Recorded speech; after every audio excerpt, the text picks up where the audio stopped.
Avatar Meher బాబా key జై. Avatar Meher బాబా key జై. అందరికీ జై బాబా అండి. ముందుగా అందరికీ ఈ యొక్క భోగి పండుగ యొక్క శుభాకాంక్షలు. ఈరోజు జనవరి 13వ తారీఖు కరెక్ట్గా 94 సంవత్సరాల క్రితం, అంటే 25 కాబట్టి 95 అంటే 99 సంవత్సరాల క్రితం, 99 సంవత్సరాలు అంటే జనవరి 13, 1926లో వీర్ సింగ్ కల్చూరి, అంటే ఆయన పేరు బావ్ వీర్ సింగ్ కల్చూరి ఆయన పేరు. ఆయన ఆ పేరుతో ఆ బావ్ అంటే వీర్ సింగ్ కల్చూరి అసలు పేరు ఏంటంటే వీర్ సింగ్ కల్చూరి ఆయనది. ఆయన ఆయనని బావు అని పిలుస్తారు. ఆ రోజు బావు పుట్టారనమాట. అయితే దీన్ని యాక్చువల్లీ కొంతమంది 1926 అని రాశారు, కొంతమంది 1927 అని రాశారు, 1927 అని రాశారు. సో ఏది నాకు ఎగ్జాక్ట్గా డేట్ ఏంటంటే లార్డ్ మెహర్ 1927 అని చెప్తుంది. అయితే వేరే దగ్గర నా సోర్సెస్ ఏం చెప్తాయంటే 1926 అని చెప్తుంది. సో ఆ రెండిట్లో ఏ డేట్ కరెక్ట్ అనేది చూడాలి, అది ఒకసారి వెరిఫై చేసుకోవాలి. సో ఇది బాబా, ఇది ఈయన బావ్ కల్చరీ మొత్తం వాళ్ళు ఉత్తర భారతదేశానికి చెందిన కుటుంబం అన్నమాట. వీళ్ళు 7 సంతానం. సో బాబా ఆయన బావ్ కల్చరీ వాళ్ళ నాన్నగారు కొంచెం బాగా ఉన్నవాళ్ళు వీళ్ళు, అంటే అందులో రాజ్పుత్ర సంతతికి చెందినవారు కాబట్టి కాస్త కలిగిన వారు అన్నమాట. వీళ్ళు బాగా కలిగిన వారు. అయితే చిన్నప్పుడు వాళ్ళ నాన్నగారు 10 ఏళ్ల నుంచి అతనికి ఆ డిస్ట్రిక్ట్ స్కూల్కి, మంచి స్కూల్కి ఆయన పంపిస్తూ ఉండేవారు బావ్ కల్చూరి వాళ్ళ నాన్నగారు. సో బావ్ కల్చూరి గారు చదువులో అన్ని కూడా చదువులో ఆయన బాగా చదువు బాగా మంచి మార్కులతో ఉత్తీర్ణుడయ్యాడు. ఆయన ఎప్పుడూ కూడా ఆయన ఉత్తీర్ణత ఎప్పుడూ కూడా మంచి మార్కులతో జరిగింది. ముఖ్యంగా బావ్ కల్చూరి మాస్టర్స్ డిగ్రీ తీసుకున్నారు ఈ సమయానికంటే 1952 సమయానికి. అప్పటికే, ఎందుకంటే ఇది 52లో బావ్ కల్చూరి తాను ఎవరో చెప్పడం జరిగింది కాబట్టి అప్పటిదాకా ఆయన తర్వాతి కాలంలో ఆయన యొక్క కుమారులు కూడా ఇదే విషయాన్ని ప్రస్తావించారు. మెహనాద్ కల్చూరి ఆయన మెహనాద్ కల్చూరి ఇదే విషయాన్ని చెప్పడం జరిగింది, కానీ పాత విషయాలు ఎక్కువగా ఏం చెప్పలేదు ఆయన. సో ముఖ్యంగా ఆయన masters degree in public administration, ఆ తర్వాత ఒక మాస్టర్ ఇన్ లా, ఆ తర్వాత ఆయన కెమిస్ట్రీలో కూడా ఎంఎస్సి చేశారు.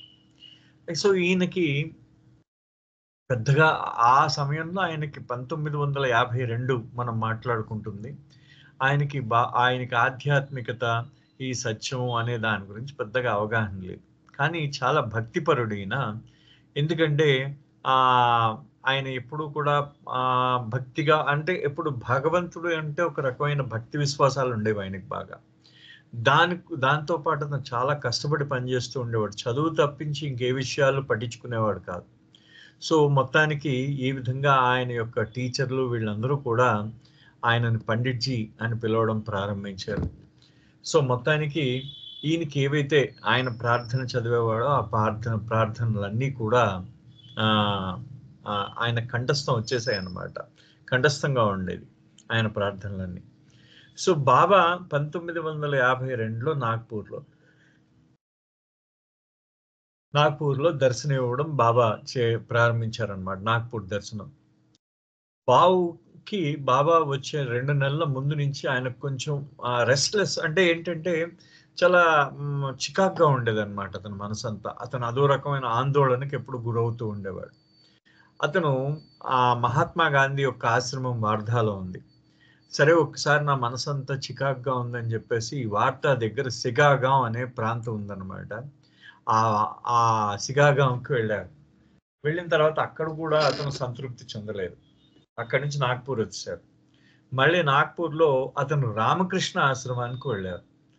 అక్కడ కూడా ఆయనకి ఏంటంటే చాలా చికాక్గా ఉండింది. బట్ ఆయన నిరాశ చెంది అతను వచ్చేసి బావ్ కల్చరీ ఏమనుకున్నారంటే, ఇంక నాకు ఇది కాదు, ఇంక నేను పూర్తిగా ఇది మొత్తం ఈ జీవితాన్ని ఏంటంటే వదిలేసి అంటే సన్యాసాశ్రమం తీసుకొని మొత్తం అన్నిటినీ వదిలేసి నేను మళ్ళీ నేను హిమాలయాలకు వెళ్ళిపోవాలి అనే భావన ఆయనకు కలిగిందనమాట. హిమాలయాలకు వెళ్ళిపోతాం అనే భావన కలిగింది, వెళ్ళిపోవాలని. సో రిషికేశ్లో ఉన్న ఒక స్వామీజీకి రాశాడు ఈయన. ఋషికేశ్లో ఉన్న స్వామీజీకి ఏంటంటే, స్వామీజీ నేను మీ దగ్గరికి వద్దాం అనుకుంటున్నాను, నా నా తర్వాత నా జీవనకాలం అంతా మీ దగ్గర గడుపుదాం అనుకుంటున్నాను అని చెప్పేసి రాశాడు ఈయన ఋషికేశ్లో. సో ఆయన ఏం చేశాడంటే, ఆ ఋషికేశ్లో ఉన్న స్వామీజీ బావూజీకి రిప్లై ఇచ్చాడు. ఏంటి, 9వ తారీఖు జనవరి 1953 నాడు రా అని చెప్పేసి ఆయనేమో బావూజీకి రిప్లై ఇచ్చారు. సో మొత్తానికి బావూజీ ఏమనుకున్నారంటే, నేను నా కుటుంబానికి నేను చెప్పాలి, సో వాళ్ళందరికీ చెప్పి నేను ఈ ప్రాపంచికమైన బాధ్యతల నుంచి నేను వెళ్ళిపోదాం అనుకుంటున్నాను, ఈ స్వామీజీ ఆశ్రమానికని వాళ్ళ దగ్గర అనుమతి తీసుకొని వెళ్ళిపోవాలనుకున్నారు.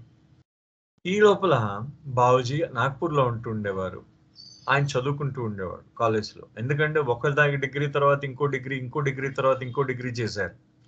ఈ లోపల బావూజీ ఏం చేశారంటే, న్యూస్ పేపర్లో అప్పటికి ఆయన కెమిస్ట్రీ చదువుతున్నాడు, అతను పబ్లిక్ అడ్మినిస్ట్రేషన్ చదువుతున్నాడు ఆయన.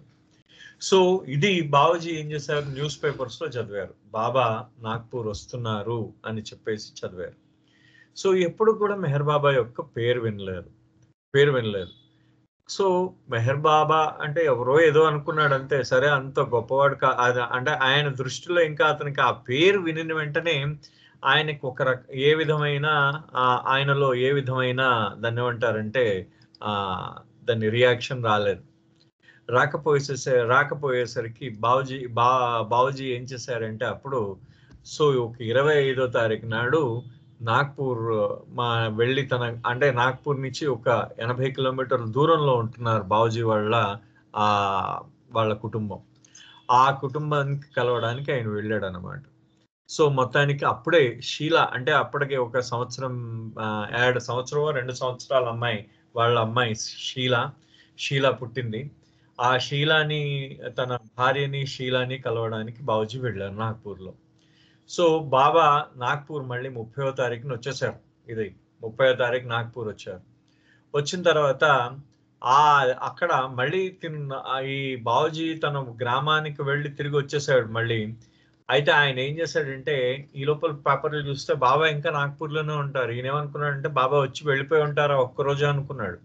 కానీ మళ్ళీ బాబా నాగ్పూర్ నుంచి సావనీర్ అనే అక్కడ ఒక పట్టణం ఉంది, ఆ పట్టణానికి వెళ్ళి బాబా దర్శనం ఇస్తున్నారు 31వ తారీఖున అని చెప్పేసి అని న్యూస్ పేపర్లో చదివేసరికి ఆయనకు ఆశ్చర్యం వేసింది. ఏంటంటే, నేను ఇప్పటిదాకా బాబా వచ్చి వెళ్ళిపోయారు అనుకున్నాను, సో బాబా ప్రోగ్రామ్స్ ఇలా పోస్ట్ పోన్ అయిందని నాకు తెలియదు అని చెప్పేసి మొత్తానికి ఏం చేశాడంటే, సో ఎలాగా అతనికి నాకు కొంత సమయం ఉంది, సో నేను రిషికేశ్కి వెళ్ళడానికి వచ్చే సంవత్సరం దాకా నాకు సమయం ఉంది కాబట్టి ఒక్కసారి బాబా దర్శనం చేసుకుని వెళ్దామని సావనీర్కి వెళ్దామని అనుకున్నాడు అనమాట. ఈయన సావనీర్కి వెళ్దాం అనుకుని ఆయన ఏం చేశాడంటే, నాగ్పూర్కి వెళ్ళి సావనీర్లో బాబా యొక్క బావూజీ యొక్క వాళ్ళ యొక్క అక్క నీరా అనే ఆవిడ అక్కడ ఉంటున్నది అనమాట. నీరా వాళ్ళ అక్క పేరు.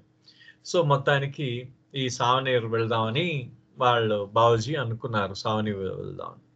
సో బాబా ఆ రోజు మర్నాడు దర్శనం చేసుకుందామని అతను సావనీర్కి వెళ్దామని బయలుదేరారు తన కుటుంబ సభ్యులతో. అంటే ఎలాగైనా తన అక్క వాళ్ళ ఇంటికి వెళ్తున్నారు కాబట్టి తన భార్యని కూతుర్ని ఇద్దరిని తీసుకుని, ఆ అమ్మాయికి అప్పుడు 7 నెలలు, కరెక్ట్గా షీలాకి 7 నెలలు అనమాట ఆ అమ్మాయికి. ఆ 7 నెలల్లో షీలాని తీసుకొని బయలుదేరి వెళ్ళారట. రమ అంటే వాళ్ళ బావూజీ గారు భార్య రమ, ఆ 7 నెలల పసికందు షీలా, ఆ తర్వాత బావూజీ ముగ్గురు వెళ్ళారు. అక్కడ బాబా అప్పుడు మెహరాజాద్ నుంచి 29 డిసెంబర్ 1952 నాడు సావనీర్ వచ్చారు. ఆదికే ఇరానీ బాబాని సరోజ్ కార్లో తీసుకొచ్చారు. వాళ్ళు బొంబాయి వచ్చి అక్కడి నుంచి నారిమన్, మెహర్జీ, జాల్బాయ్, గాడేకర్ వాళ్ళందరినీ కలిసిన తర్వాత ఆది ఏం చేశారంటే బాబాని మళ్ళీ అహ్మద్నగర్ తీసుకొచ్చారు. అహ్మద్నగర్ నుంచి అక్కడి నుంచి ట్రైన్లో సావనీర్ వచ్చారు బాబా. ఈ మిగతా మండలి అంతా కూడా కరంజా అనే ప్రాంతంలో వీళ్ళందరూ కలిశారు బాబాని. కలిసి ఈ సావనీర్ సుమారుగా ఒక 45-50 కిలోమీటర్లు ఉంటుంది నాగ్పూర్ నుంచి. ఆ రోజు సాయంత్రం కలిశారన్నమాట. సో అయితే ఈ విషయం అయిపోయేసరికి బాబా సావనీర్ ఒక పెద్ద బాబా వచ్చేసరికి సావనీరు ఎలా అయిపోయిందంటే ఒక పండగ వాతావరణం నెలకొంది మొత్తం సావనీరులో. ఇప్పుడు మనం టీవీల్లో రోజు చూస్తున్నాం ఇవాళ. అక్కడ ఎక్కడ మనకి ఆ కోస్తా జిల్లాల్లో కోడి పందాలకి ఎలా ఏ విధంగా పండగ వాతావరణం నెలకొందో ఆ విధమైన పండగ వాతావరణం నెలకొందిట. మొత్తం అంతా కూడా మొత్తం ఈ ఊరంతా కూడా శుభ్రంగా ఊడ్చేశారట. పెద్ద పెద్ద ఆర్చిలు కట్టారు, తోరణాలు కట్టారట, ఒక పెద్ద డయాస్ పెట్టారట. ఆ పొప్పాలి ప్లీడర్ అనే ఆయన, వాళ్ళ పిల్లలు, ఆ తర్వాత ఈ అబ్దుల్ మాజిద్ ఖాను, నైబ్ తహసీల్దారు, ఆ తర్వాత వీళ్ళందరూ కూడా ఆ చుట్టుపక్కల గ్రామాలైన అజంగాం, ఖేరి, అంగన్వాడి, పతాఖేడి, మాలేగాం, అంజనీ వీటన్నింటి నుంచి ఎంతో మంది ప్రజలు బాబాని చూడడానికి దర్శనం ఇచ్చారు. బాబా సావనీర్లో ఆ దర్శనానికి వచ్చారు. బాబా అప్పుడు సర్క్యూట్ హౌస్ అంటే మన రెస్ట్ హౌస్, గెస్ట్ హౌస్ లో ఉన్నారు అక్కడ, సావనీర్ గెస్ట్ హౌస్ లో. సో ఈ మండలి వాళ్ళందరూ అక్కడ భవల్కర్ అనే ప్లీడర్ గారి ఇంట్లో ఉన్నారు. ఈ బాబా ఈ భవల్కర్ ప్లీడర్ గారి కుమార్తె ఎవరైతే వసుమతి అని ఉందో ఆవిడ బాబాని చాలా ఇష్టపడి, ఆవిడకి బాబా అన్న అమితమైన భక్తి, బాబా కోసం ఆవిడ ఇదేంటి నీరు ఆ ఉపవాసం ఉండిపోయిందనమాట. పూర్తిగా నిద్రాహారాలు మానేసి బాబా కోసం ఉండిపోయిందనమాట. సో ఆ బాబా అంత ఉపవాసాన్ని ఆమె చేత ఉపవాస విరమణ బాబా చేయించారు అమరావతిలో. ఈ సావనీర్కి వెళ్లే ముందు అమరావతిలో ఆవిడ చేత బాబాయే ఫుడ్ ఆవిడకి తినిపించారు. సో అంత గొప్ప చరిత్ర సావనీర్లో ఉన్న భక్తులది అనమాట. సో ఈ బాబు ఏం చేశాడంటే తన ట్రైన్ దిగిపోయి సావనీర్ టౌన్ చూసిన వెంటనే ఏంటి సావనీర్ అంతా ఇంత దాన్ని ఏమంటారు కళకళ కళకళ ఆడిపోతున్నది సావనీర్ అంతా అని చెప్పేసి బావుజీ ఏం చేశారంటే మొత్తం తన భార్య కూతురుతో బాబా ఈ సావనీరులో దిగారన్నమాట. ఆయన దిగిన వెంటనే బావుజీ దిగిన వెంటనే అక్కడ చూసి అయ్యో లేదు లేదు నేను వెంటనే ఇంత అందంగా తయారు చేశారు పట్టణాన్ని ఎందుకు అని అడిగేసరికి బాబా వస్తున్నారు. ఎక్కడ చూసినా బాబా ఫోటోలు ఆర్చ్లో పెట్టేశారు. అయ్యో ఎంత మనము డైరెక్ట్ గా బాబా దర్శనానికి వెళ్ళిపోదాం అని వీళ్ళు ఏం చేశారంటే తన భార్యని కూతుర్ని తీసుకుని తన చెల్లెల ఇంటికి తన అక్కయ్య ఇంటికి వెళ్లకుండా ఈయన డైరెక్ట్ గా అక్కడికి వెళ్ళిపోయారనమాట. బావుజీ ఆ బాబా దర్శనానికి వెళ్ళిపోయారు.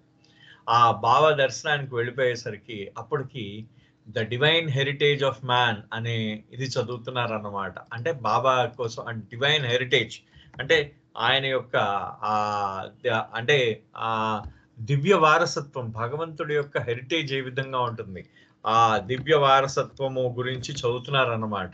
డివైన్ హెరిటేజ్ గురించి వాళ్ళు చదువుతున్నారు. అదొక దానికి ఆ మెసేజ్ చదువుతున్నారు అనమాట. సో ఆ మెసేజ్ చదువుతూ ఉండేసరికి బావాజీ గారు అక్కడికి వెళ్ళారు. మెసేజ్ చదువుతున్నప్పుడు వెళ్ళి ఆయన క్యూలో నించున్నారు. సో ఆ బాబాతో ఆ విధంగా బాబా వైపు మొత్తం అందరూ కూడా నేల మీద కూర్చున్నారు. ఎవరికి అవకాశం వస్తే వాళ్ళందరూ కూడా లేచి నిలబడి బాబా దగ్గరికి వెళ్ళి అప్పుడు వాళ్ళు దర్శనం చేసుకోవాలన్నమాట బాబాతో. దాని దగ్గరికి బాబా దగ్గరికి వెళ్ళి దర్శనం చేసుకోవాలి. అంటే మా వేగంగా ఒకళ్ళ తర్వాత ఒకళ్ళు బాబా దర్శనం చేసుకుంటున్నారు. సో బాబా దగ్గరికి అంటే ఇలా నేల మీద కూర్చుంటూ వెళ్ళిపోవాలి ముందుకు జరుగుతూ. అంటే బాబా దగ్గరికి ఒక ఇది ఉండేదిట, ఎడం చేతి వైపు ఇప్పుడు మనకి మేరాబాద్ లో దర్శనం చేసుకుంటాం, అలా 100 మంది దర్శనాలు చేసుకుంటున్నారు. ఇప్పుడు కుర్చీల్లో మారుతున్నాం కదా మనం, ఆ విధంగానే మార్చుతూ కుర్చీల్లో కూర్చుని ఒక్కొక్కళ్ళు పక్కన మారుతూ ఉండేవాడు. సో బాబా దగ్గరకు వచ్చేసరికి లేచి వెళ్ళి బాబాకి నమస్కారం చేసేవాడు. సో ఈ విధంగా మొత్తం అందరూ కూర్చున్నారు, వీళ్ళు కూడా కూర్చున్నారు. సో మొత్తానికి బాబా దర్శనం చేసుకుంటున్నారు. అందరూ కూడా వీళ్ళు చూస్తున్నారు. కొద్దిమంది బాబాని ముద్దు పెట్టుకుంటున్నారు, కొద్దిమంది ఆయన చేతిని ముద్దు పెట్టుకుంటున్నారు, కొద్దిమంది కాళ్ళకి దండం పెడుతున్నారు. సో మొత్తానికి బావుజీ సమయం వచ్చేసరికి బాబా టపక్కుని తల తిప్పేసుకున్నారు ఆయన వైపు చూడకుండా. ఇక అయ్యో ఇదేంటి అనుకున్న వెంటనే బాబా ఒక బనానా అంటే ఒక అరటిపండు తీసి బావుజీ చేతిలో పెట్టారట ప్రసాదం కింద పెట్టేసి ఆయన వైపు కూడా చూడలేదు. సో మొత్తం వాళ్ళనే బాబాని పంపించేశారు. సో చాలా పెద్ద క్యూ ఆయన గురించి వెయిట్ చేస్తున్నారు ఇంకా వెనకాతల. సో ఎంత బాబా ఒక్క సెకండ్ కన్నా ఎక్కువగా బాబా ముందు నించునే ఛాన్స్ ఎవరికి దొరకట్లేదు. సో అందులో బాబా మనకి ఆయన బాబు యొక్క ఆయన అనుభూతులతో ఆయన ఆడుతూ ఉన్నారు బాబా. అందులో బాబా గురించి మనకు తెలియనిదేముంది, జగన్నాటక సూత్రధారి. ఆ జగన్నాటకాన్ని ఆయన మొత్తం తన యొక్క తర్వాత కాబోయే మండలి సభ్యుడితో అంత అంటే ఆయన మెల్లిగా ఆయన నాటకం ఆడుతున్నాడు అనమాట. ఆయన పెద్దాయన నాటకం ఆడుతున్నాడు బావు కల్చూరి గారితో. అయితే మొత్తానికి ఆయన బాబాతో మాట్లాడలేదు అనే భావం బావూజీలోకొచ్చేసింది.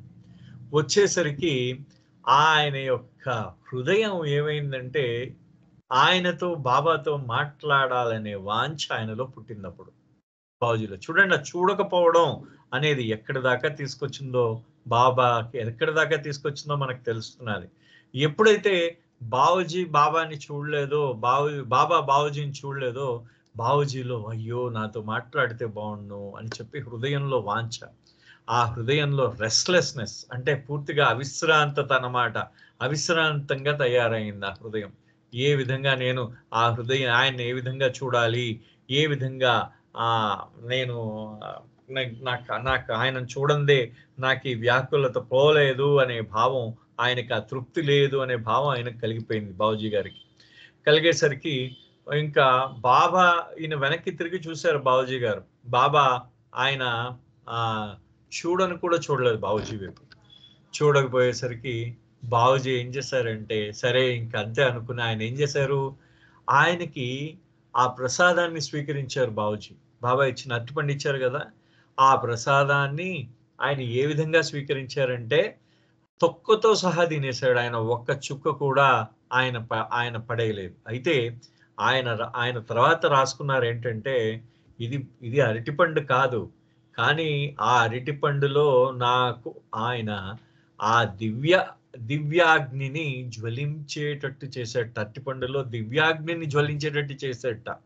ఒక్కసారి అరటిపండులో ఉన్న దివ్యాగ్ని నాలో ప్రవేశించంగానే నాలో భగభగలు ప్రారంభమయ్యేయి అని రాసుకున్నాడు ఆయన బావూజీ గారు. అంటే ఆయనలో భగభగలు ప్రారంభమయ్యేటి. ఒక్కసారి ఆ బాబా దగ్గరికి చేరాలి అనే తీవ్రమైన వాంఛ వచ్చిందిట ఆయనకి. ఆయన భగభగలు ఆ అరటిపండు తినంగానే ఆ దివ్యాగ్ని ఆయనలో రగులుకుంది. నాలో ఆయన యొక్క తపన అనే అగ్ని ప్రారంభమైంది. సో బావూజీ ఎక్కడుంటారో, మెహర్ బాబా ఎక్కడుంటారో బావూజీకి తెలీదు. సో మొత్తానికి ఆయన బాబా ఎక్కడున్నారు అని మా నాగ్‌పూర్‌లో కనుక్కుంటే, నాకు ఇంటర్వ్యూ కావాలి అని అన్నారట. అంటే ఈ లోపల బావూజీ అనేక మందిని అడిగారు మండలి వాళ్ళని. మాకు తెలీదంటే మాకు తెలీదన్నారట అందరూ కూడా. ఈ లోపల సావక్ కొత్వాల్ ఏం చేశాడట బావూజీకి, ఆయన అహ్మద్ నగర్‌లో ఆదిక ఇరానీ అని ఉంటాడు. ఆయన ఆఫీస్‌కి ఉత్తరం రాసి బాబాతో ఇంటర్వ్యూకి ప్రయత్నించు అని అన్నారనమాట. అహ్మద్ నగర్‌లో సావక్ కొత్వాల్ గారికి రాసి, సావక్ కొత్వాల్ గారు అన్నారు అహ్మద్ నగర్ రాసి. ఈ లోపల అదే మొదటిసారన్నమాట. వాళ్ళు కూడా కొత్త వాళ్ళే. ఆ రంగారావు గారితో పాటు కనకదండి సూర్యనారాయణ గారు ఏలూరు, వాళ్ళ అబ్బాయి వీళ్ళందరూ వచ్చారనమాట. ఆయన బావూజీని కలిసాడు. వాళ్ళు కూడా కొత్తగా వచ్చారు. వాళ్ళు కొత్తగా వచ్చినా గాని రంగారావు అన్నారట బావూజీతో, "నేను మీకు అరేంజ్ చేస్తాను. నేను మీకు బాబాతో మీటింగ్ అరేంజ్ చేయిస్తాను. ఖచ్చితంగా అరేంజ్ చేస్తానని" చెప్పాడట. సో ఆ గాడేకర్ గారు బావూజీని ఈ లోపల గడేకర్ మన రామచంద్ర గడేకర్ ఆయనప్పుడు Ramachandra Gadekar district education officer కింద పనిచేస్తున్నాడు ఆయన. ఈ రామచంద్ర గడేకర్ ఏం చేశారంటే బావూజీని కలిసి ఈ జీన్ ఎడ్రియల్ బుక్ అయిన అవతార్‌ని చదవమని చెప్పారనమాట. సో మొత్తానికి ఆ దర్శనం సాయంత్రం దాకా జరిగింది. జరిగిన తర్వాత బాబా సర్క్యూట్ హౌస్ వెళ్ళిపోయారు. వేరెవ్వరిని కూడా ఆ సర్క్యూట్ హౌస్ లోపలికి రానీయలేదు. అయితే మొత్తానికి ఆయన రామచంద్ర గడేకర్ గారి దగ్గర నుంచి తెలుసుకున్నాడు బావూజీ. ఏంటంటే ఆయన సర్క్యూట్ హౌస్‌లో ఉన్నారని. కానీ అక్కడ ఇంటర్వ్యూ మాత్రం ఆయనతో దొరకడం అసాధ్యం అన్నారట. బాబాతో ఇంటర్వ్యూ దొరకడం. ఆ దర్శనం ఆ రోజు సాయంత్రం దాకా జరిగింది. సో బాబాయ్ ఆ సర్క్యూట్ హౌస్‌లో ఉన్నారు. సో మొత్తానికి ఆ సర్క్యూట్ హౌస్ గురించి చుట్టూ చక్కర్లు కొట్టడం ప్రారంభించాడు ఈయన. వెళ్ళారు. సాయంత్రం వెళ్ళాడు. వెళ్ళి బాబా కనీసం ఎక్కడైనా ఒకసారి చూస్తారేమో అని చూస్తున్నారు. ఇంకా ఆయనకి మరి ఇంకొక 9 రోజులు, ఇంకో 10 రోజుల్లో ఆయన రిషికేశ్ వెళ్ళిపోవాలి. ఆ రిషికేశ్ తాలూకు ఆలోచనలన్నీ మాయమైపోయాయి. ఆయనకేంటంటే తన హృదయంలో నేను ఏదైతే ఇప్పటిదాకా అన్వేషిస్తూ ఉన్నానో అన్వేషణ ఫలించింది అనే భావన ఆయన హృదయంలోకి వచ్చింది. బావూజీ గారికి వచ్చింది. సో మొత్తానికి ఆయన అర్ధరాత్రి అయిపోయింది. ఇంకా బాబా ఎక్కడా కనబడట్లేదు. ఇంకక్కడ వాళ్ళు ఏం చేస్తారంటే ఉంటే బాగుండదు అని చెప్పేసి మెల్లిగా తన సోదరి యొక్క ఇంటికి వెళ్ళిపోయాడు. వీళ్ళిద్దరూ ముందెళ్ళిపోయారు. రమా గారును షీలా గారు ముందెళ్ళిపోయారు వాళ్ళ ఇంటికి. ఈయన రాడు ఎంతకి. వాళ్ళ అక్కేమో ఆందోళన పడుతున్నది. ఏమయ్యా ఎంతవరకు రాలేదు ఇప్పటిదాకా ఏం చేస్తామంటే, కానీ అప్పుడు బావూజీ ఏం చెప్పలేదు. నేను ఎందుకంత వ్యాకులంగా అంటే ఆయన ఎందుకంత చాలా చిరాగ్గా ఉన్నావు, ఎందుకు నువ్వు హుషారుగా లేవు, ఏదో మందకొడిలా ఉన్నావు అని చెప్పేసి వాళ్ళ అక్క అనేక ప్రశ్నలు వేసింది. ఆయన ఆ ప్రశ్నలన్నిటికీ సమాధానం చెప్పలేదు. తర్వాత ఏమైందంటే మర్నాడు ఉదయం తెల్లారుజామున 4 గంటలకు లేచిపోయాడు ఈయన బావూజీ. లేచిపోయి మెల్లిగా తలుపు తెరుస్తూ ఉంటే ఈ లోపల వాళ్ళ అక్కయ్య కూడా ఆవిడ కూడా లేచింది. లేచిన వెంటనే ఏమయ్యా ఎక్కడికి వెళ్తున్నావు అని అడిగింది వాళ్ళ అక్కయ్య ఈయన్ని. అడిగితే లేదు ఒక చిన్నగా వాకింగ్ చేద్దామని వెళ్తున్నాను అన్నాడు. సరే అయితే నేను వస్తాను పద వాకింగ్ అన్నాడు. సరే వాళ్ళ అక్కయ్య గారు ఉన్నారు కాబట్టి బాబా యొక్క బంగ్లా దగ్గరికి కాకుండా మామూలుగా వాకింగ్ చుట్టూ తిరిగేసి వచ్చేసారు. సో ఈ లోపల వాళ్ళు తిరిగి వచ్చేసరికి బావూజీ వాళ్ళ బావగారు ఆయన పేరు రామ్లాల్ సింగ్ అన్నమాట. ఆయన అడిగాడు, ఏమైనా నువ్వు అంత ఏదో కోల్పోయినట్టు కనిపిస్తున్నావు ఎందుకు అని అంటే, నేను బానే ఉన్నానండి అని చెప్పాట బావూజీ. చెప్పేసి ఇప్పుడు నాతో ఏం ప్రాబ్లం ఏం లేదు, నేను బానే ఉన్నాను, అలా బయటికి వెళ్తున్నాను అన్నారు. అయితే బావూజీకి తెలియని విషయం ఏంటంటే ఈ యొక్క తన బావగారైన రామ్లాల్ గారి తండ్రి మహారాజ్, ఆయన పేరు మహారాజ్ సింగ్ అన్నమాట. ఆయన మెహ్రాబాద్ లో 1952 నవంబర్ ఆ రోజు మనకి రిపెంటెన్స్ ప్రేయర్ ఇచ్చిన మీటింగ్ లో ఆయన పాల్గొన్నాడు. అది ఆయనకు తెలియదు, బావూజీకి తెలియదు ఆ విషయం. అదే విధంగా ఆయన తన అక్క మరియు తన బావగారు సావనేరు 1944లో వచ్చినప్పుడు బాబా వచ్చినప్పుడు ఆ బావూజీ యొక్క అక్క బావగారు వాళ్ళిద్దరూ కూడా బాబా యొక్క దర్శనం చేసుకున్నారు. వాళ్ళు ఎప్పుడు కూడా బాబా గురించి బావూజీకి చెప్పలేదు. సో మొత్తానికి బాబా యొక్క నామము పేపర్లలో చూసిన తర్వాతే ఆయన యొక్క హృదయంలో, బావూజీ యొక్క హృదయంలో ఆ దివ్య ప్రియతముడు యొక్క ఆ యొక్క ప్రేమాగ్ని అప్పుడు జ్వలించింది అంటాడు ఆయన. బావూజీ అంటారు, నేను ఆ పేపర్లో చూసినప్పుడే అప్పుడే ఆయన నా హృదయంలో జ్వలించేటట్టు చేశాడు. అప్పటిదాకా మా వాళ్ళు ఇలా దర్శనం చేసుకున్నా కనీసం నా చెవిన కూడా ఆయన పేరు వినబడలేదు. చూడండి, టైం వస్తేనే కానీ ఆయన తన దర్శనం ఇవ్వడంటాడు. బావూజీ విషయంలో ఎంత కరెక్టో మనకు అర్థమవుతున్నది. తర్వాత మొత్తానికి బావూజీ మళ్ళీ ఈ లోపల మళ్ళీ సర్క్యూట్ హౌస్ వెళ్ళారు. సర్క్యూట్ హౌస్ వెళ్ళేసరికి ఈ లోపల వాళ్ళందరూ వెళ్ళిపోతున్నారు. అయితే ఆయన రంగారావు గారికి ఆల్రెడీ బాబా ఏం చేశారంటే, మరి ముందుగా వాళ్ళు ఆ రంగారావు గారు, కనకదండి సూర్యనారాయణ గారు వీళ్ళందరూ కూడా ముందుగా బాబా దగ్గర నుంచి అపాయింట్మెంట్ తీసుకున్నారు కాబట్టి వాళ్ళకి ఇంటర్వ్యూస్ ఇచ్చారు.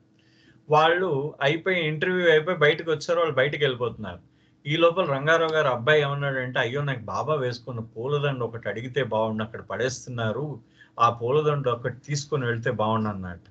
అని తర్వాత మళ్ళీ వెనక్కి వెళ్తే బాగుంటుంది, ఒకసారి వెనక్కి వెళ్ళి సర్క్యూట్ హౌస్ లో అక్కడ మండలి వాళ్ళని అడిగితే బాగుంటుంది అని చెప్పేసి అన్నారు. అనేసరికి అయితే బావూజీ అన్నాడు, నేను ఆ చీటీ తీసుకుని నేను వెళ్తాను లోపలికి, ఈ నిమిషం మీదైనా సరే నాకు ఒకసారి బాబా దర్శనం అవుతుంది అని చెప్పేసి ఆయన రంగారావు గారి దగ్గర చీటీ తీసుకుని లోపలికి వెళ్తే అక్కడ లోకల్ గా ఉన్న మండలి సభ్యులు ఎవరో ఉన్నారనమాట. అంటే ఆ లోకల్ గా బాబా యొక్క సెక్యూరిటీకి ఎవరో ఉన్నారు.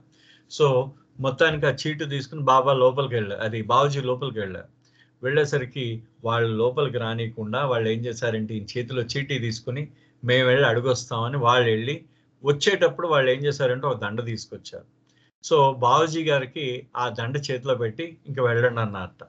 అనేసరికి ఆయన మొత్తానికి ఏం మాట్లాడలేక అలాగా దండను 2 చేతుల్లో పట్టుకుని వస్తున్నప్పుడు కొన్ని రెక్కలు నేల మీద రాలిపోతున్నాయి.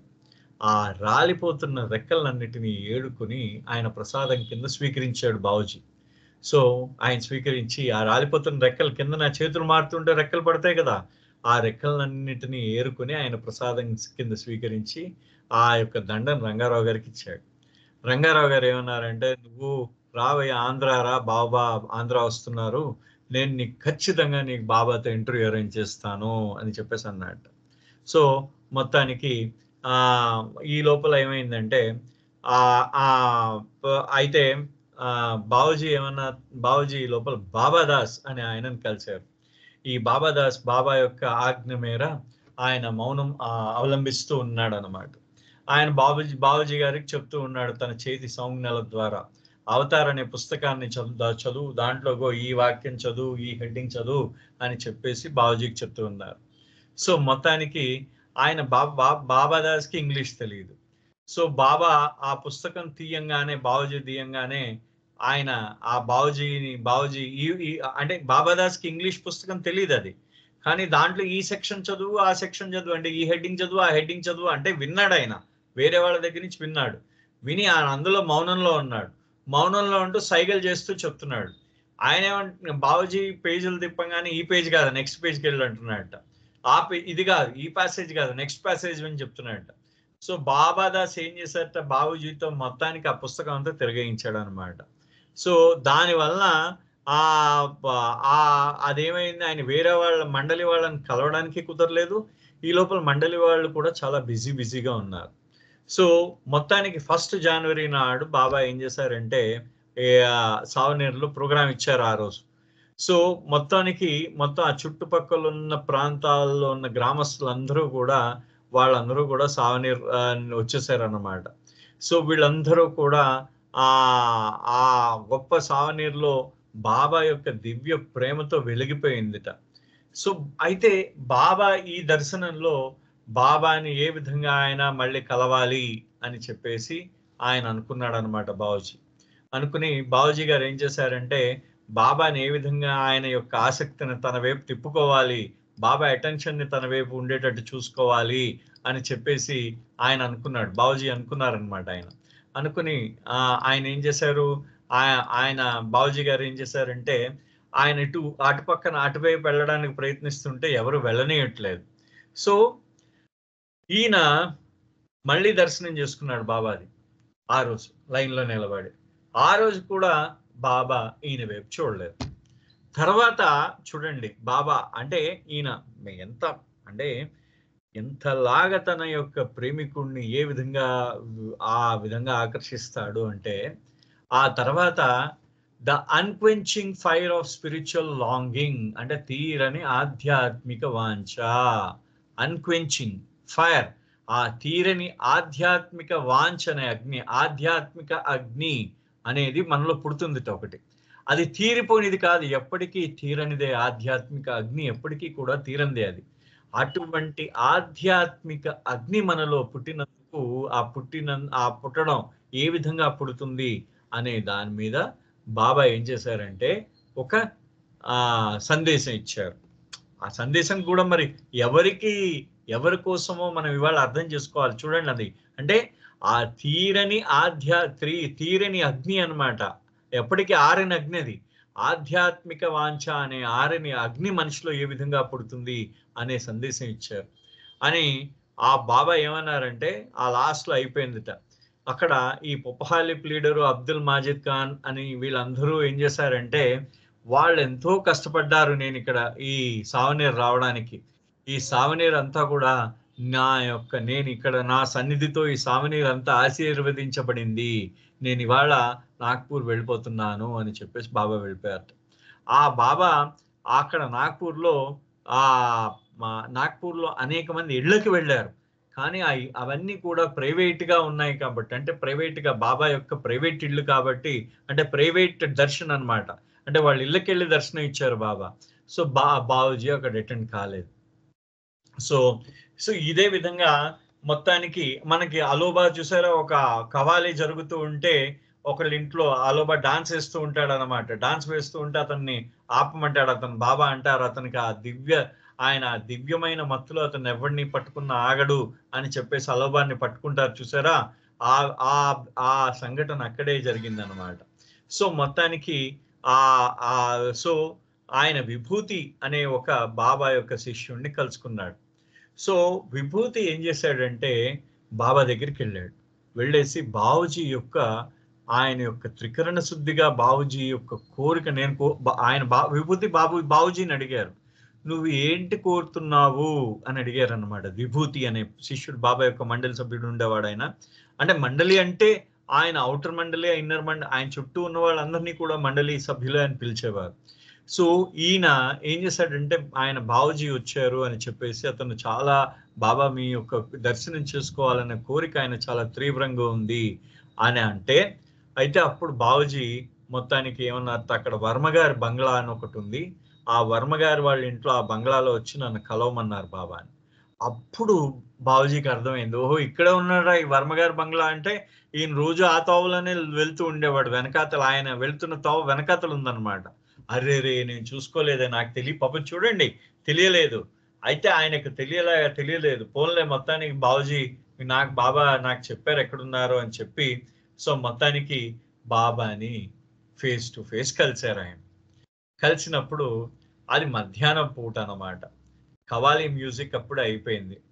సో ఆ లోపల బాబా అప్పుడే కవాలి ఒకటి పాడిన తర్వాత తన గదిలోకి, బాబా ఏ గదిలో అయితే విశ్రమిస్తూ ఉన్నారో ఆ గదిలోకి, దాని ముందు ఒక హాల్ లాంటి ప్రాంతంలో ఒక కుర్చీ వేసి పెట్టారు. అంటే ఒక వెనకాతల రూమ్ లో బాబా పడక మంచం ఉంది, దాని ముందు రూమ్ లో ఒక కుర్చీ ఉందన్నమాట. ఈ యొక్క వర్మాస్ బంగ్లా, వర్మ గారు ఆయన పేరు, పూర్తి పేరు నాకు తెలియదు, ఆ వర్మ గారి పేరు. దాంట్లో ఆ బంగ్లాలో ఆ బాబా బాబా బాబా నివసిస్తూ ఉన్నారు, అంటే నాగ్పూర్ వచ్చినప్పుడు. సో వీళ్ళు మొత్తానికి ఆయన బాబుజీ ఏం చేశారంటే, ఆయన బాబాని మొట్టమొదటిసారిగా కలిశారు. కలిసిన తర్వాత బాబుజీ ఏమన్నారంటే, ఆయన బాబుజీని చూసి బాబా ఏమన్నారు, వాట్ యు డూ అని అడిగారు, నువ్వేం చేస్తావు అని అడిగారు. అంటే నేను నా మాస్టర్స్ డిగ్రీ చేస్తున్నాను బాబా, నేను దాని ఫైనల్ ఎగ్జామ్కి అపియర్ అవుతున్నాను అని చెప్పారు. అంటే నేను మాస్టర్స్ డిగ్రీ అంటే నేను ఇప్పుడు ఎంఏ పబ్లిక్ అడ్మినిస్ట్రేషన్ చేస్తున్నాను, దానికి నేను ఫైనల్ ఎగ్జామ్స్ ఉన్నాయి అని చెప్పారు. నీకేం కావాలన్నారు బాబా. అంటే నీతో పాటు ఉండాలని ఉంది బాబా, శాశ్వతంగా నీతో పాటు ఉండాలనుంది అని అన్నారు ఆయన. అంటే మరి నువ్వు పెళ్ళయిందా, నువ్వు బ్రహ్మచారివా అని అడిగారు. నాకు పెళ్ళయింది బాబా అన్నారు. నీ భార్య పేరేంటి అని అడిగారు. రమా అని చెప్పారు. నీకెంతమంది పిల్లలు అంటే, ఒకటే పాప, 7 నెలల పాప ఉంది బాబా, ఆ పాప పేరు షీలా అని చెప్పారు. నువ్వు నేను చెప్పే నా సూచనలన్నిటినీ నువ్వు విధేయంగా ఆచరిస్తావా, విధేయత చూపించగలవా నా సూచనలకి అని అడిగేట. బాబా నేను అన్నిటికీ ప్రిపేర్ అయ్యి వచ్చాను, నేను అన్నిటికీ సిద్ధపడే వచ్చాను, నువ్వు ఏం చెప్తే అది చేయడానికి నేను సిద్ధపడి వచ్చాను అన్నారు బాబా. అప్పుడు బాబా నువ్వు అప్పుడు పంకరాజ్ అనే ఒక ఆయన ఆయన అప్పుడు బాబా ఏం చెప్తున్నారో తెలుసా, నీకు ఒబీడియన్స్, విధేయత అంటే అర్థం తెలుసా, నువ్వు విధేయత అంటే అర్థం తెలుసుకోమంటున్నాడు బాబా అని ఆయన మధ్యలో పంకరాజ్ అనే ఆయన యాడ్ చేశారట. అంటే బాబా అప్పటికి అన్నట్టు నోటి మీద వేలేసి, నీకన్నా అతనికి బాగా తెలుసు, బాబా చెప్తున్నారు పంకరాజ్కి, నీకన్నా అతనికి బాగా తెలుసు, అతను already masters in science, already masters చేశాడు దాంట్లో అని చెప్పేసి, సైన్స్ లో మాస్టర్ అతను, అంటే చాలా బాగా చదువుకున్న వాడని చెప్పారు బాబుజీ గురించి చెప్తూ, బాబుజీ వైపు తిరిగి బాబా అన్నారట, నేను ఇప్పుడు నిన్ను నగ్నంగా ఈ యొక్క వీధుల్లోకి వెళ్ళి నిన్ను బిచ్చం ఎత్తుకోమంటే నువ్వు చేస్తావా అని అన్నట. ఖచ్చితంగా చేస్తాను బాబా అన్నట. నువ్వు అన్ని వదిలేసి, నీకున్నవన్నీ వదిలేసి నువ్వు నాతో ఉండడానికి ఉండగలవా అన్నట. నేను అదే కోరుతున్నాను బాబా అన్నట. అంటే బాబుజీ అడిగారు. అయితే నీ పరీక్ష ఎప్పుడు అని అన్నారు బాబా. నాది మార్చిలో పరీక్ష అన్నారు ఆయన బాబుజీ. అంటే బాబా అన్నారు, అయితే ఆ పరీక్షని నువ్వు ఆ కథ కంప్లీట్ చేసి, పూర్తి చేసి, పరీక్షను రాసేసి నువ్వు నా దగ్గరికి రా, నేను ఎక్కడుంటే అక్కడికి నా దగ్గరికి రా అన్నారు బాబా. సో బాబుజీ ఏమనుకున్నాడు, ఇవాళే వెళ్ళి జాయిన్ అయిపోదాం అనుకున్నాడు. కానీ బాబా యొక్క ఆజ్ఞ. సో ఎస్ బాబా అన్నారు. అయితే బాబా నేను నీ ఆంధ్ర దర్శన కార్యక్రమంలో మిమ్మల్ని నేను జాయిన్ అవ్వచ్చా అని. చూడండి, మీ ఆంధ్ర దర్శనం అప్పటికి ఇంకా ఇంకొక 10 రోజుల్లో బాబా ఇంకో 15 రోజుల్లో వెళ్తారు, 15-20 రోజుల్లో. మీ ఆంధ్ర దర్శనంలో నేను మిమ్మల్ని జాయిన్ అవ్వచ్చా అని అడిగారు బాబుజీ. అడిగితే అలాగే, కానీ అది నీ పరీక్షలకు ఏమైనా ఆటంకమా, నా ఆంధ్ర దర్శన ప్రోగ్రాం నీ పరీక్షలకు ఆటంకమా అని అడిగారు బాబా. అంటే లేదు బాబా, అవేం ఆటంకం లేదు అని అన్నట్ట. అయితే నీ పరీక్షలకు కానీ ఆటంకం లేకపోతే నువ్వు ఆంధ్ర దర్శన కార్యక్రమంలో పాల్గొనొచ్చు అన్న అర్థం. సో మొత్తానికి బాబా ఎప్పుడైతే ఆ ఆజ్ఞ ఇచ్చారో, ఆయనకి ఎప్పుడైతే ఆజ్ఞ ఇచ్చారో మళ్ళీ సావనేర్, సారీ నేను ఇందాక నాగ్పూర్ అన్నట్టున్నాను, అంటే సావనేర్లోనే జరుగుతున్నది అంతా కూడా. సో బాబుజీ ఇదేమన్నారంటే, ఆ బాబా ఆ ఒక ఆజ్ఞ మేరకు నేను మిమ్మల్ని నా పరీక్షలు అయిపోయిన తర్వాత మీ దగ్గరకు వచ్చేస్తాను బాబా అని ఆ రోజు బాబుజీ బాబాతో చెప్పి, ఆయన తన భార్యని మళ్ళీ తన భార్యను తీసుకొచ్చి మళ్ళీ బాబా యొక్క దర్శనం చేసుకుని ఆ తర్వాత తన పిల్లలతో నాగ్పూర్ వచ్చేసారు ఆయన. సో బా ఆయన ఆయన యందు ఆవిడికి నమ్మకం పెరిగిపోయింది. ఆవిడికి కూడా, ఎవరికి, బాబుజీ గారి భార్య అయిన రమాకు కూడా పెరిగిపోయింది. పెరిగిపోయి బాబుజీ గారు ఏ విధమైన, ఇంకా బాబుజీ గారి నిర్ణయంలో ఆవిడ ఏ విధంగా కల్పించుకోలేదన్నమాట. అంటే బాబా దగ్గరికి వెళ్ళిపోతాను అని ఆయనే నిర్ణయించుకున్నప్పుడు ఖచ్చితంగా ఆవిడ దానికి చేయూతనిచ్చింది. మహానుభావురాలు నిజంగా. అంతే కదండి. ఏ భార్య తన భర్త సర్వాన్ని వదిలేసి, తనని వదిలేసి వాళ్ళ దగ్గరికి వెళ్ళిపోతే, బాబా దగ్గరికి వెళ్ళిపోతాను అని చెప్పేస్తే ఎవరు ఊరుకుంటారు? అటువంటిది. సో మొత్తానికి 1953లో ఇతను బావకల్చరి గారు తన మాస్టర్స్ డిగ్రీ పాస్ అయిపోయారు. పాస్ అయిపోయిన తర్వాత ముస్సోరీలో, అప్పుడు ముస్సోరీ వెళ్ళారు. డెహ్రాడూన్ దగ్గర ఉన్న ముస్సోరీ ఉంది కదా, బాబా మనం ఇక్కడ కొద్దిమంది ఆ ముస్సోరీలో ఆ హర్న్ లాడ్జ్ అని ఉంది, అక్కడ ఉన్నారు బాబా అన్నమాట. బాబుజీ అక్కడే కలిశారు. అక్కడే బాబుజీ బాబాని కలిశారు. మేము హర్న్ లాడ్జ్ వచ్చిన వాళ్ళు ఎవరైనా హార్న్ లాడ్జ్ చూసుంటారు. సో ఆ హర్న్ లాడ్జ్ లో బాబా దగ్గరికి బాబుజీ వచ్చారు. అప్పుడు బాబుజీని బాబా ఒక ప్రశ్న వేశారు. ఏ, నువ్వు నా దగ్గరకు వచ్చేస్తాను అంటున్నావు. నిజంగా నీవు ఇప్పుడు నువ్వు ఈ నిర్ణయం ఏదంటే చాలా గట్టిగా తీసుకున్నావా? నువ్వు ఈ నిర్ణయానికి కట్టుబడి ఉంటావా అని అన్నంత. ఖచ్చితంగా ఇది నా యొక్క అంతిమ నిర్ణయం ఇదే బాబా, దానికోసమే నేను ఇచ్చాను, నా నిర్ణయానికి తుది వరకు కట్టుబడి ఉంటాను అని అన్నారు బాబా. అని నేను నీతో చాలా ప్రసన్నుడయ్యానయ్యా. అయితే నేను, బాబా అన్నారట ఆ మిగతా పక్కనున్న మండలి వాళ్ళని చూసి, నేను ఈ దర్శనం ప్రోగ్రాం అంటే నేను ఈ దర్శనం ప్రోగ్రాం ఎందుకు ఇస్తానో తెలుసా? నేను వలేస్తూ ఉంటాను. అయితే ఈసారి నాగ్పూర్లో దర్శనం ప్రోగ్రాం చేస్తే ఇగో ఈ ఒక్క చేప పడింది అన్నట్టు బాబుజీని చూపించి, ఈ ఒక్క చేపే పడింది నాకు, మిగతా చేపలు ఏవి అన్ని చిక్కినట్టే చిక్కి పక్కకి వెళ్ళిపోయి అన్నారనమాట. ఆ మర్నాడు బాబుజీని పిలిచారు బాబా. పిలిచి, సో బాబా అడిగారు, సో నువ్వు అన్నిటికీ సిద్ధపడ్డావా? నువ్వు నీ యొక్క బాధ్యత నువ్వే స్వీకరించాలి. నేను ఏ విధంగా అంటే, నువ్వు దీనికి బాధ్యత వహిస్తావా? నేను ఏది చెప్పినా చేయడానికి బాధ్యత వహిస్తావా? నేను ఏది చెప్పినా చేయడానికి సిద్ధపడి ఉన్నావా అని అంటే, బాబా సరే, బాబా నేను సిద్ధంగా ఉన్నానన్నారు. అంటే అప్పుడు బాబా అన్నారు, సో బాబా నేను నిన్ను ఇక్కడే ఉండమనొచ్చు, అంటే ముస్సోరీలో, లేకపోతే ఒక్కొక్క ఊరు తిరగమనొచ్చు, లేకపోతే ఒక పని నీకు చేయమనొచ్చు. నువ్వది ఇష్టంగా చెయ్యగలవా అని అడిగారు. చూడండి, ఇష్టపూర్వకంగా నువ్వు చెయ్యగలవా నేను చెప్పే పనిని అంటే, తప్పకుండా బాబా అన్నారు. సో నీతో నేను బొంబాయి వెళ్ళి ఈ పలానా ప్రాంతంలో ఇగో ఈ పలానా కుష్టు వ్యాధిగ్రస్తులు ఉన్నారు, వాళ్ళ దగ్గరికి నా తరఫున వెళ్ళమని చెప్తే వెళ్ళగలవా అని అంటే, వెళ్ళగలను బాబా అన్నాడు. లేకపోతే నువ్వు నా నామ ప్రచారం చేయని పంపిస్తే చేయగలవా? చేయగలను బాబా. ఇగో బద్రీనాథ్ హిమాలయాలకు వెళ్ళి అక్కడ కూర్చోగలవా అంటే, కూర్చోగలను బాబా అన్నట్ట. అదే నువ్వు బెగ్గింగ్ అంటే, నువ్వు ఆ యొక్క భిక్షాటన చేయగలవా? లేకపోతే ఒక పని చేయగలవా? లేకపోతే ఒక టోంగవాలా అంటే గుర్రబడ్డిని నడిపించగలవా? నడిపించి నాకు డబ్బులు సంపాదించి పెట్టగలవా అంటే, ఖచ్చితంగా ఆ విధంగా సంపాదించి పెడతాను బాబా అన్నట్టు ఆయన.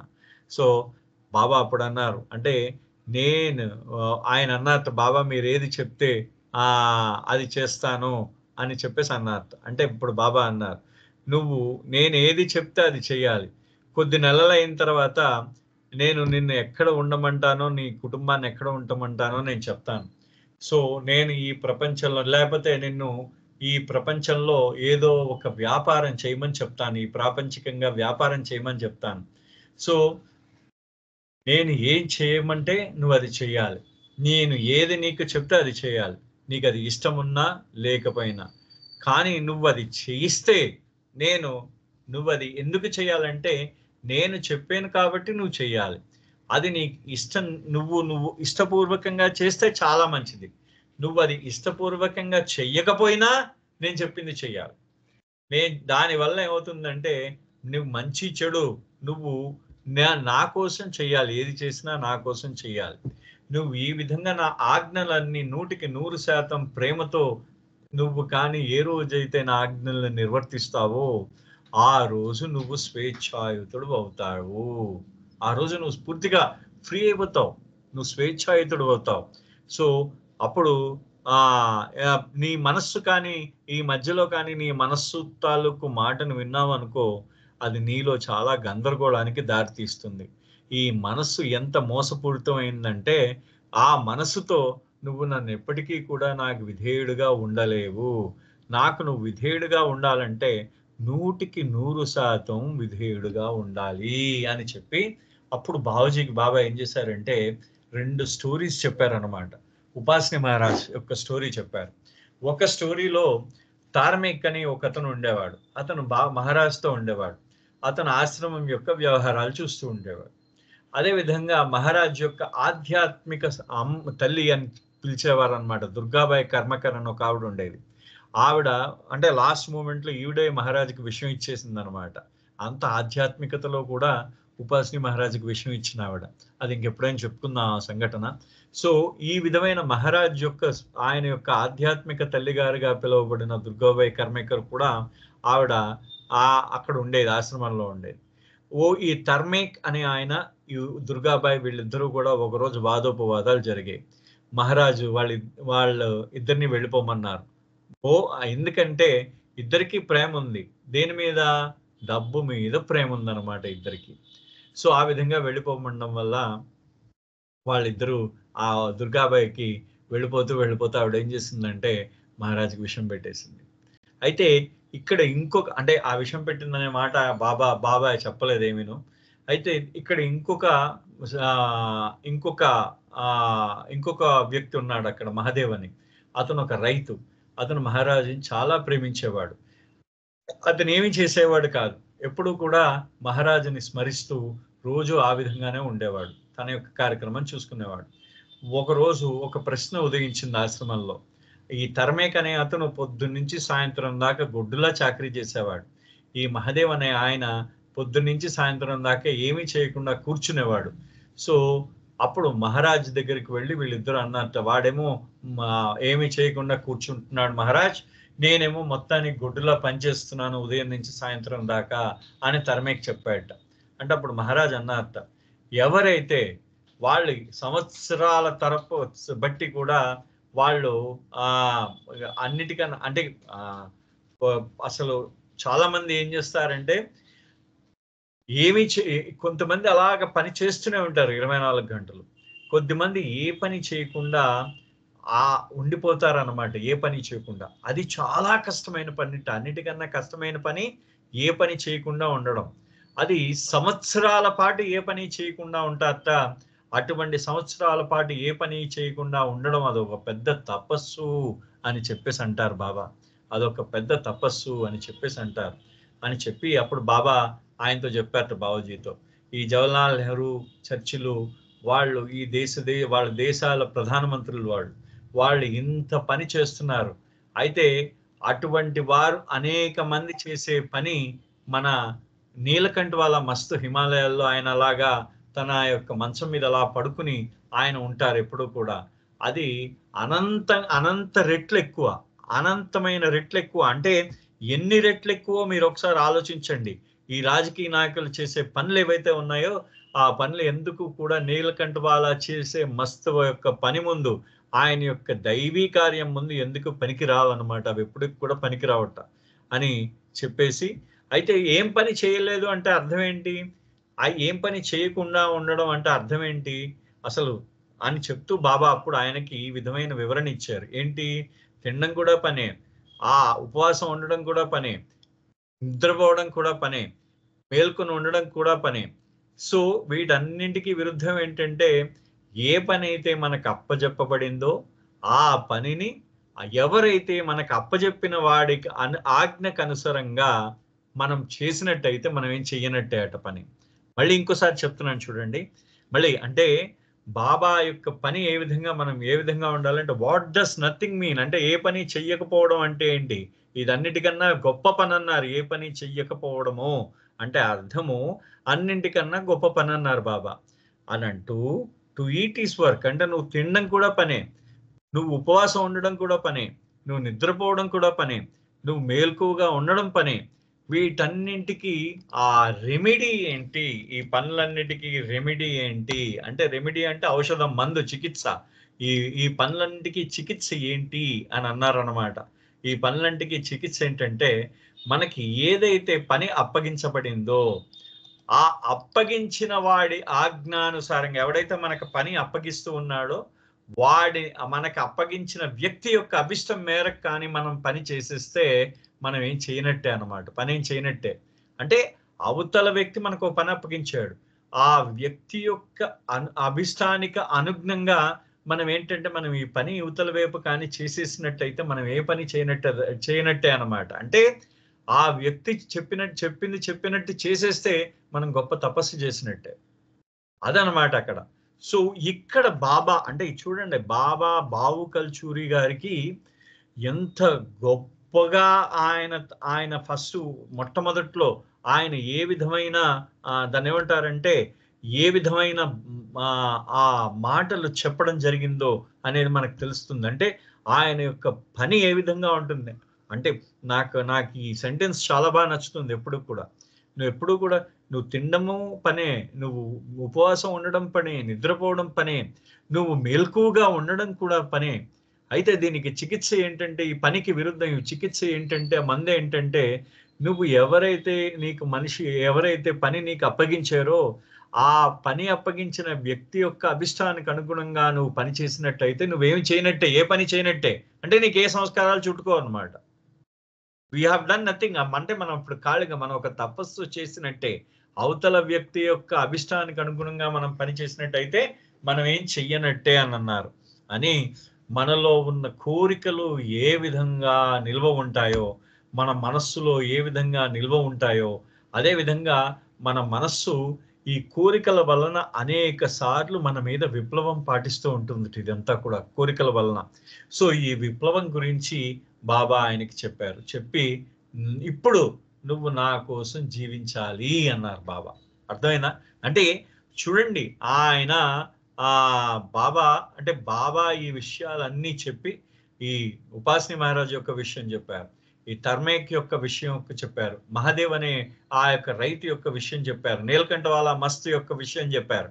ఈ జవహర్లాల్ నెహ్రూ, చర్చిల్ లాంటి రాజకీయవేత్తల యొక్క పని గురించి చెప్పారు. చెప్పి తన యొక్క పని అక్కడ వివరిస్తూ నువ్వు అంటే ఇక్కడ ఒబీడియన్స్ చేస్తారు. బాబా ఇక్కడ నేను ఇందాకలే ఒక మాట అన్నాను. ఇక్కడ చెప్పిందే అనమాట. ఆ బాబుజీ గారికి చెప్పిందే నేను ఇందాకలో ఒక దగ్గర ఒబీడియన్స్ అనే దాని గురించి చెప్తున్నాను. ఒబీడియన్స్ అనేది విల్ఫుల్ ఒబీడియన్స్ అంటే నువ్వు ఇచ్ఛాపూర్వకమైన విధేయత ఉండాలి నీ గురువు ఎడల. అదే ఇచ్ఛాపూర్వకంగా కాకపోయినా నీకు అయిష్టతతో అయినా సరే నువ్వు ఆయన ఎడల విధేయంగా ఉండాలి. నువ్వు దాని వలన నీకేంటి లాభం వస్తుంది? ఇప్పుడు నీకు పని ఇష్టం లేదు. కానీ గురువు గారు ఒక పని చెప్పారు. సపోజ్ గురువు గారు నువ్వు పువ్వు కోయమన్నారు ఒక పువ్వు. నీకు ఆ పువ్వు కోయడం ఇష్టం లేదు. ఇష్టం లేకపోయినా సరే నువ్వు గురువు గారు చెప్పింది పువ్వు కొయ్యి అంటే పువ్వు కోసేసి గురువు గారికి ఇచ్చేయాలి నీకు ఇష్టం లేకపోయినా.